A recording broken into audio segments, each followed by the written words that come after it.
오늘 기자회견에 함께 하시는 분들은 민주노총 화성식품 노조 IT위원회 노동자들입니다.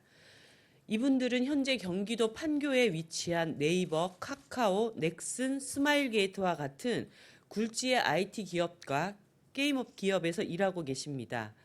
한때 판교를 부르는 별칭은 등대였습니다. 새벽까지 불을 환하게 밝힌 건물들을 멀리서 바라보면 마치 바다 한가운데에 떠있는 등대와 같았기 때문입니다.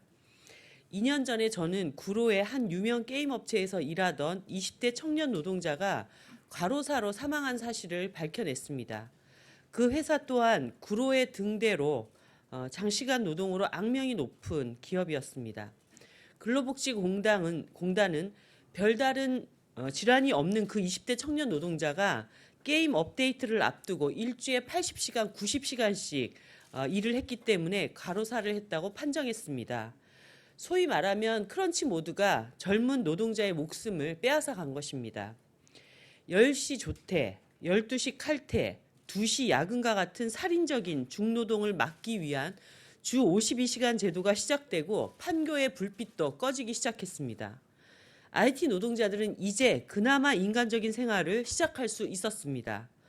늦은 밤 빈집에서 잠만 자거나 자고 있는 가족들 얼굴만 확인하는 것이 아니라 저녁에 친구들과 만나거나 취미 생활을 하고 가족들과 함께 저녁 식사를 할 수 있는 인간이라면 누구나 누려야 하는 작은 기쁨을 이제 겨우 누리게 됐던 것입니다.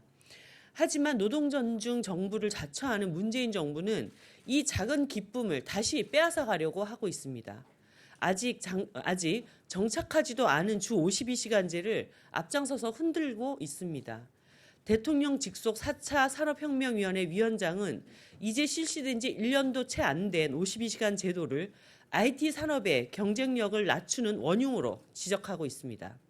4차 산업혁명을 말하면서 노동시간에 대한 관념은 16시간, 18시간 노동이 횡행했던 개발 독재 시대에 그대로 머물러 있는 것입니다.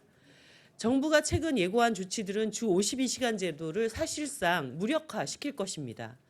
정부의 발표대로 일시적인 업무량 증가에 따라서 특별 연장 근로를 허용할 경우 게임 업계는 신제품 출시나 업데이트 시기가 다가오면 노동자들에게 크런치 모드를 합법적으로 시킬 수 있는 그런 상황이 되는 것입니다.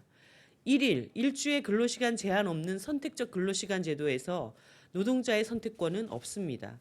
그저 사용자가 시키는 대로 일주일에 100시간 넘게 일을 해야 할 뿐입니다. 이 모든 정책의 특징은 IT 업계 노동자들의 목소리가 배제되고 오직 사용자의 목소리만 반영됐다는 점입니다.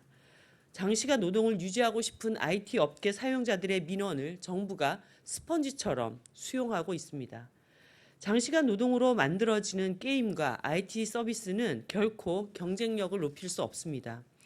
번아웃이 되면 퇴직하고 노동자를 소모품처럼 쓰고 버리고 마는 업무 문화는 우리 IT 산업의 성장 잠재력을 갉아먹고 노동자의 삶을 파괴할 뿐입니다. 정부는 판교의 등대, 구로의 등대를 다시 밝혀서는 안 됩니다. 즉각 52시간 제도의 근본 취지를 위협하는 소위 보완 대책과 유연 근로제 확대를 중단하고 노동자와 함께 52시간 제도를 현장에서 제대로 정착시키기 위한 방안을 논의해야 할 것입니다. 먼저 오늘 이 기자회견에 함께한 화성식품 노동조합 대표자의 발언을 듣겠습니다. 신한섭 위원장님 말씀 있겠습니다. 네, 반갑습니다. 화성식품노조 위원장 신한섭입니다. 문재인 정부의 노동정책은 항상 느끼는 거지만 줬다 뺏는 정책인 것 같습니다. 최저임금도 마찬가지였고 산입범위 확대를 통해서 무력화했고 52시간 문제도 결국은 우리 노동자들이 주말 할증과 맞바꿔서 따낸 52시간인데 이것 또한 300인 이상은 처벌유예를 거치고 그리고 이제는 특별 연장 노동을 통해서 경영상의 이유까지를 포함해서 한다고 한다면 안 어려운 회사가 어디가 있겠습니까? 마찬가지로 IT 쪽 같은 경우는 그동안 포괄임금제라는 걸 통해서 정말 장시간 노동의 대명사였던 이곳이 특별 연장 노동이 적용된다고 한다면은 불을 보듯 뻔합니다. 그나마 노동조합이 있는 데들은 약간 낮을 수 있지만 대부분의 노동조합 없는 회사는 옛날로 돌아갈 것이라고 단언합니다. 그래서 저희들은 이 부분과 관련해서 하여튼 만약에 이것들을 시행한다고 한다면 적극적으로 싸울 수밖에 없는 것이고 그 당사자들인 IT 노동자들의 그 이야기를 한번 들어보도록 하겠습니다. 마치겠습니다. 오늘 네이버 노동조합, 카카오 노동조합, 넥슨 노동조합, 스마일게이트 노동조합 등이 이 자리에 함께하고 계신데요. 그분들을 대표해서 두 분의 말씀을 듣도록 하겠습니다. 화선식품노조 카카오 지회의 서승욱 지회장님 먼저 모시겠습니다. 네, 화성식품노조 카카오지회 크루유니언 지회장 서승욱입니다. 얼마 전 4차 산업위원회 위원장은 노동조의 일할 권리를 52시간 상한제가 제한하고 있다고 말했습니다. 또한 한 게임회사 대표는 52시간 상한제로 인해 중국이 1년 만에 개발할 게임을 우리나라는 중국이 6개월 만에 개발할 게임을 우리나라는 1년 만에 개발하고 있다고 말했습니다. 그러면서 밤새 일하고 있는 사무실을 자랑하듯 광고 소재로 사용하고 있습니다. 하지만 우리 현실을 돌아보면 과연 이렇게 쉽게 노동시간 문제를 이야기할 수 있는지 의문입니다. 최근 익명 IT 커뮤니티에는 96시간 연속 근무 후 응급실로 이송되었다는 폭로글이 올라오기도 하였습니다. 작년에도 디자인 업무를 하던 노동자가 연속된 과로 끝에 죽음을 택한 사건도 있었습니다. 과연 이 노동자들이 자발적으로 혁신을 위해 장시간 일을 했을까요? 선택적 근로시간제를 운영하는 회사들이 요즘 새로 개발하고 있는 시스템이 있습니다. 바로 컴퓨터 앞에 앉아 있는 시간을 체크하는 시스템인데요. 몇 분간 움직이지 않으면 자리 비용으로 체크되고 사유를 입력해야 됩니다. 과연 이게 회사가 4차 산업혁명 시대에 인재를 대하는 방식일까요? 소위 사람을 갈아서 서비스를 만든다고 이야기를 합니다. 이런 형태는 구시대적 관습으로 없어져야 할 일이지만 아직도 존재하고 있습니다. 4차 산업혁명으로 인해 우리의 삶이 나아진다고 하지만 그 변화를 만드는 사람들은 왜 아직도 장시간 노동으로 힘겨워하고 있는지 다시 한번 생각해 봐야 한다고 생각합니다. 감사합니다. 다음은 스마일게이트 지상준 지회장님의 이야기가 있겠습니다. 기자회견 죄송합니다. 차상준 지회장님께서 기자회견문 낭독을 하겠습니다.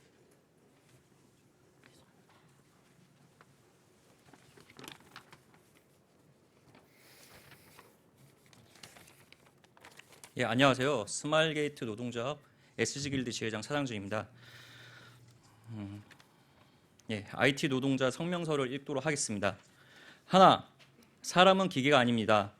지금 국회에서 논의되고 있는 선택적 근로시간제와 탄력근로제 단위 기간을 3개월, 6개월로 확대하는 것은 장시간 노동을 장려하는 것과 다를 바 없습니다. 이렇게 단위 기간이 확대되면 한 달 넘게 연속적으로 60시간 이상의 노동이 가능해집니다. 더구나 정부는 50시간 상한제 위반 사업주에 대한 처벌을 유예하고 예외적으로 시행나던 특별 연장 노동 시행 규칙을 바꿔 더 자유롭게 인가해 주겠다고 했습니다. 얼마 전 4차 산업혁명위원회 장병규 위원장은 노동자들이 더 일할 권리를 52시간 상한제가 제한하고 있다고 말했습니다. 또한 NC소프트 김택식 대표는 52시간 상한제로 인해 중국이 6개월 만에 만들 게임을 우리나라는 1년 동안 만든다고 한탄을 하며 밤새 일하고 있는 사무실을 자랑하듯 광고 소재로 사용하기도 했습니다. 하나, 다시 야만의 시대로 돌아가서는 안 됩니다. 무려 48주나 연장 근로 한도를 초과하여 일해야 했던 IT 노동자가 죽음을 선택하는 비극적인 사건을 우린 아직 기억합니다. 최근 한 익명 커뮤니티에는 한 게임 회사가 96시간 연속 근무 후 응급실로 이송되었다는 폭로글이 올라오기로 했습니다. 소위 사람을 갈아서 서비스를 만드는 식의 형태는 사라져야 할 구시대적 관습임에도 아직 존재하고 있습니다. 4차 산업혁명으로 인해 우리 삶이 나아진다고 하지만 그 변화를 만드는 사람들은 왜 아직도 장시간 노동으로 인해 힘겨워하고 있는지 생각해봐야 합니다. IT 업계는 고질적인 하청 구조로 인한 저임금 노동과 납기 일을 맞추기 위해 야근을 밥 먹듯이 하는 장시간 근로가 만연합니다. 사람이 버틸 수 없는 구조이기에 일부 대기업을 제외하면 평균 근속 연수가 채 2년이 되지 않습니다. 과연 이런 현실이 장병규 위원장님이 말하는 것처럼 더 많이 일할 권리를 침해해서 일어나는 일인지 반문하고 싶습니다. 52시간 상한제조차 정부의 처벌 유예 등으로 시행이 연기되면서 현장에서 자리 잡고 있지 못한 상황입니다.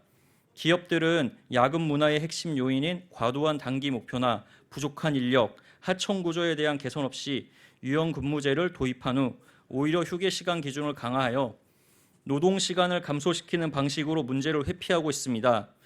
아무리 노동 시간을 초과해도 수당이 발생하지 않는 포괄 임금제 또한 대부분의 IT 기업에서 변함없이 유지되고 있습니다. 하나, 더 이상 일하다가 죽는 일은 없어야 됩니다. 노동조합이 없다면 회사가 임의로 뽑은 근로자 대표를 통해 탄력 근로제, 선택적 근로 시간제, 단위 기간 확대를 일반적으로 추진할 수 있습니다. 하지만 네이버, 넥슨, 스마일게이트, 카카오와 같이 노동조합이 있는 곳에서는 회사가 일방적으로 추진할 수 없습니다. 또한 노동조합이 있는 회사들은 모두 포괄임금제를 폐지하였고 이로 인해 실질 노동 시간도 감소하였습니다. 더 이상 과로가 죽음의 원인으로 되지 않기 위해서는 노동조합이 필수가 되어야 합니다. 탄력근로제, 선택적 근로시간제와 같은 유연근무제의 핵심은 사용자가 쓰기 편한 환경을 만드는 것이 아니라 노동자의 기본권인 건강권, 휴식권을 지키는 것입니다. 특히 IT 산업의 특성상 자율적인 업무 환경이 정착되어야 혁신적인 제품을 개발할 수 있기에 모두에게 도움이 되는 방향으로 노동시간 단축 방안을 찾아야 합니다. 하나, 정부와 국회, IT 업계 경영진에게 요구합니다. 정부는 노동시간 단축을 어렵게 하는 특별 연장 근로 허용 확대, 재량 근로제 허용 확대, 52시간 위반 사업주 처벌 유예 방침을 취소해야 합니다. 국회는 탄력 근로제, 선택적 시간 근로제 단위 기간 확대와 같이 기업들의 일방적인 요구만을 반영한 법인 논외를 처리하고 노동자들의 목소리를 들어야 합니다. IT 업계 경영진들은 공짜 야근이 가능한 포괄임금제를 폐지하고 과도한 노동시간의 근본적인 문제가 무엇인지 성찰해야 합니다. 마지막으로 모든 IT 업계 노동자들에게 호소드립니다. 더 이상 침묵하지 말고 노동조합을 통해서 우리의 권리를 찾아갑시다. 감사합니다. 네, 이제 더 이상 IT 업계 청년 노동자들은 핫식스 먹고 새벽에 커피 몇 잔씩 마시면서 밤새 야근하는 이런 과거로 돌아갈 수 없습니다. 그런데 지금 정부는 70년대, 60년대 타이밍 먹고 일을 하던 그런 시대로 또 돌아가자고까지 얘기를 하고 있습니다. 이제 주 52시간제도의 정착을 향해서 나아갈 때이지 다시 예전으로 이 모든 성과들을 되돌리려고 하는 일은 중단되어야 합니다. 청년 노동을 보호하겠다, 청년들의 삶을 걱정하겠다 말로만 하지 말고 실제로 탄력근로제에 가장 큰 피해를 입을 수 있는 여기 있는 우리 청년 노동자들의 목소리에 정부는 답해야 할 것입니다. 이것으로 기자회견을 모두 마치겠습니다. 감사합니다.